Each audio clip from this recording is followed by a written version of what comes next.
lambat ataupun tak dia duduk sibuk kemas rumah dia, tahu selalu dengan cik dia tu kan. Tak apa, kita telefon dia. Awak yang lambat sangat ni. Hello, hamba hangat dah sangat ni. Awak tunggu kami tunggu kat sini. Ha? Lah naik sendiri ke? Tak cakap awal-awal. Suka tau.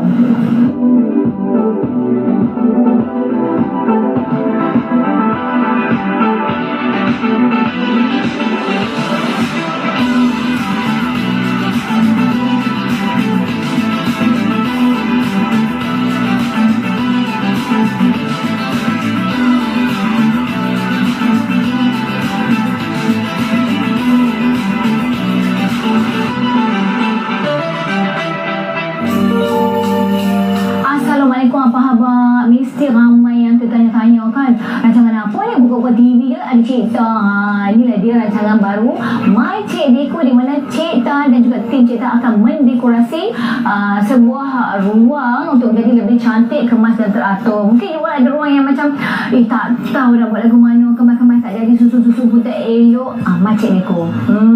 Lah ni Cik dah sampai dah rumah selebriti yang Cik tunggu berjam-jam ni, sampai cayak lah makeup Cik sampai ke lagu ni.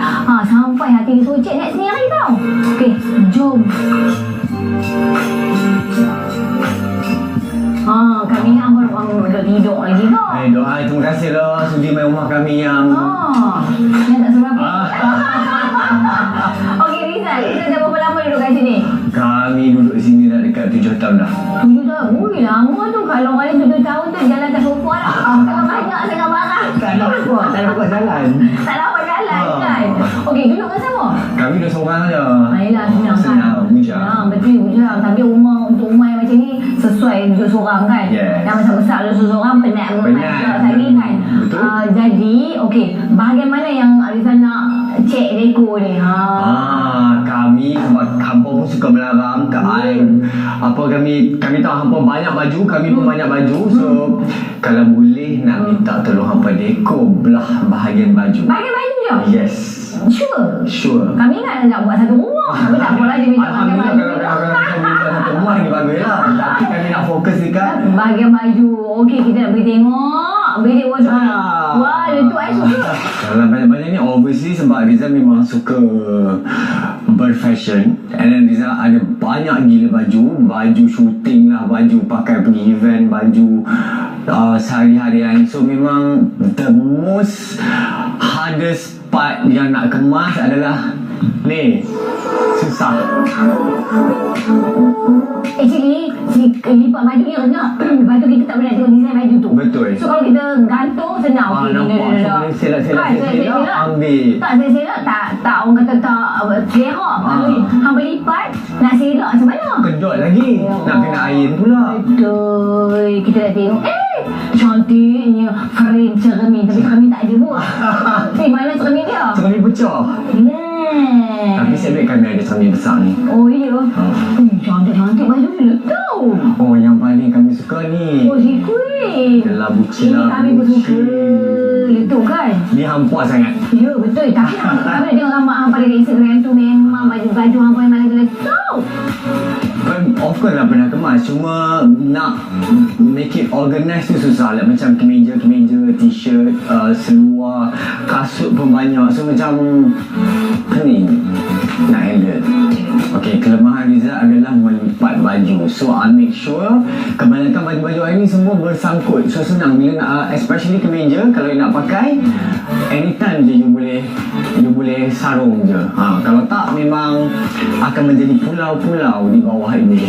Okey Rizal, sebelum kami meneruskan misi untuk memberikan sentuhan magis dekat kawasan hampa ni, so hampa kena pilih dulu sampul mainan. Oh, paling banyak berapa? 50,000. Pilih dulu. Ni.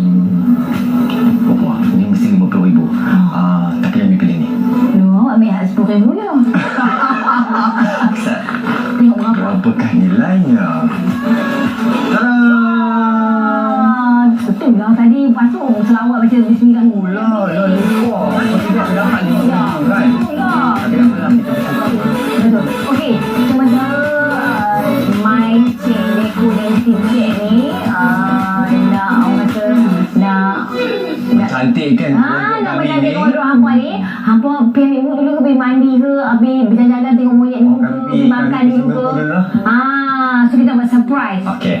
So you tawakal je lah, bahagian ni akan jaga letup begitu. Amin. Okay, bye. Bila? Okay. Nak buat macam mana ni? Mana band ni?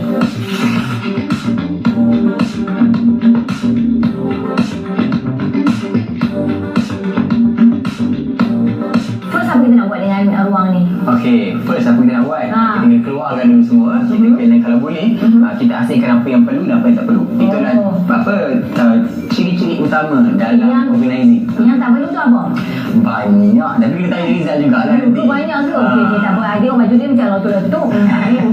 Gitu. Okay, lepas tu kalau dapat tengok, dia kebanyakan dia punya hanger, dia tempat tunggu baju tu ada dekat bawah. So untuk maksimalkan ruang, saya rasa kita akan buat sistem pergantungan yang dekat dinding. So yang dekat bawah tu kita akan ada bagi tempat letak kasut dan juga tempat topi-topi dan aksesori-aksesori. So lebih nampak kemas dan organize lah. So apa yang kita nak kena buat dulu? Kita bawa keluar semua barang dulu, kita bersihkan, and then di sini kat barang-barang dah dibawa keluar tu, kita pilih mana yang keutamaan, mana yang kurang keutamaan, and then kita akan start masuk dengan proses-proses yang apa yang penting untuk kita mulakan projek deco kita. Okey, kalau Ben tengoklah ruang ni, apa rasa yang orang kata benda yang paling susah sekali nak buat? Okey, kalau ruang macam walking wardrobe ni sebenarnya, benda yang susah adalah organizing baju-baju tersebut. Macam cerita mesti ada baju banyak collection kan, kadang-kadang kan tak pakai pun tapi saya nak buang. Kalau boleh tu, mana tahu ni? Kalau dah tahu sangat lah. Kalau boleh, benda-benda tu semua yang harus kita titik beratkan. Berarti jangan mengumpul. Inilah masanya untuk Dia kata tadi sebelum kita main, penuh atas lantai. Dia ramai dia dah sorok sikit lah. Sorok sikit, kek-kek beli ayak mungkin. Saya tak masuk beli ayak dia. So kalau macam okey, apa yang macam tadi Ben kata, baju yang guna dan baju yang tak guna. Yang tak guna tu yang lagu mana? Okey, yang tak guna, biasanya kalau selebriti dia ada banyak baju, kalau boleh tak nak ulang pakai, ulang siar kan. Jadi baju-baju yang lama tu sama ada dia kata boleh dijual semula ke amal jariah. So kalau pre-love tu at least kita dapat balik income. Betul, so, beli balik baru. Oh, macam ruang tak cukup dah. Beli rumah lain lah. Itu jadi yang bagus tu. Okay, let's deco. Okay, jom.